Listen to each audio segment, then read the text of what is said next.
Daniel 5.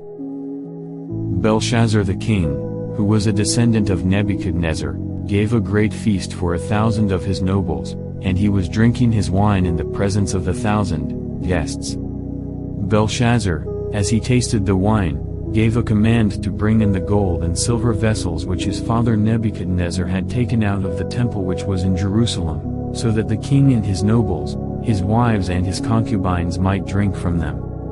Then they brought in the gold and silver vessels that had been taken out of the temple, the house of God which was in Jerusalem, and the king and his nobles, his wives and his concubines drank from them. They drank the wine and praised the gods of gold and silver, of bronze, iron, wood and stone. Suddenly the fingers of a man's hand appeared and began writing opposite the lampstand on a well-lit area, the plaster of the wall of the king's palace, and the king saw the part of the hand that did the writing.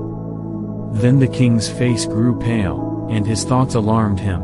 The joints and muscles of his hips and back weakened and his knees began knocking together.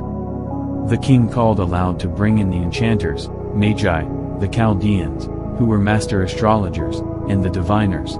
The king said to the wise men of Babylon, "Whoever can read this writing and explain its interpretation to me shall be clothed with purple and have a chain of gold put around his neck, and have authority as the third ruler in the kingdom." Then all the king's wise men came in, but they could not read the writing or reveal to the king its interpretation. Then King Belshazzar was greatly perplexed, his face became even paler, and his nobles were bewildered and alarmed. Now the queen, mother, overhearing the excited words of the king and his nobles, came into the banquet area. The queen, mother, spoke and said, "O king, live forever. Do not be alarmed at your thoughts or let your face be changed. There is a man in your kingdom in whom is the spirit of the holy gods, and in the days of your father, illumination, understanding and wisdom like the wisdom of the gods were found in him. And King Nebuchadnezzar, your father the king, appointed him chief of the magicians, enchanters, Chaldeans and diviners. It was because an extraordinary spirit, knowledge and insight, the ability to interpret dreams, clarify riddles, and solve complex problems were found in this Daniel, whom the king named Belteshazzar. Now let Daniel be called and he will give the interpretation." Then Daniel was brought in before the king. And the king said to Daniel, "Are you that Daniel who is one of the sons of the exiles of Judah, whom my father the king brought from Judah? I have heard of you, that a spirit of the gods is in you, and that illumination, insight, and extraordinary wisdom have been found in you." Now the wise men and the enchanters were brought in before me so that they might read this writing and reveal its meaning to me, but they could not give the interpretation of the message. But I personally have heard about you, that you are able to make interpretations and solve complex problems.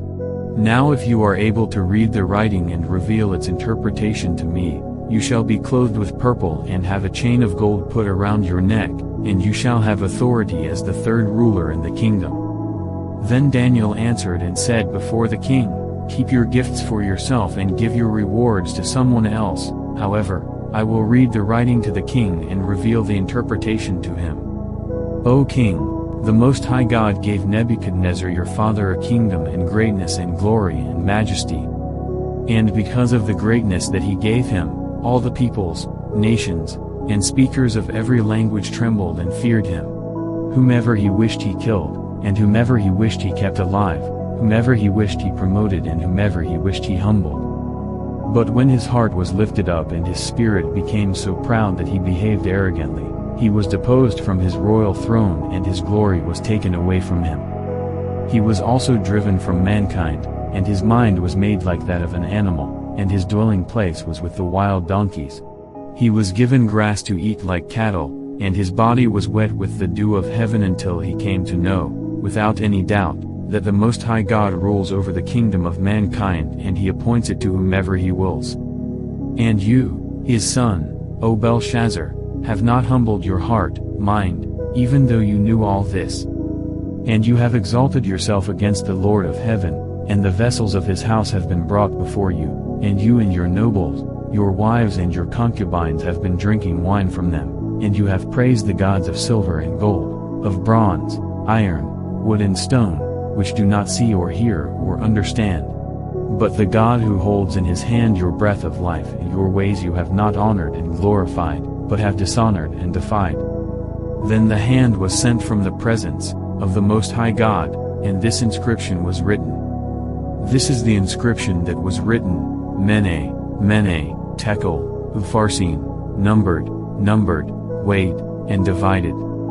This is the interpretation of the message, Mene, God has numbered the days of your kingdom and put an end to it. Tekel, you have been weighed on the scales of righteousness, and found deficient. Peres, your kingdom has been divided and given over to the Medes and Persians. Then Belshazzar gave the command, and Daniel was clothed with purple and a chain of gold was put around his neck, and a proclamation concerning him was issued, declaring that he now had authority as the third ruler in the kingdom. During that same night Belshazzar the last Chaldean king was slain by troops of the invading army.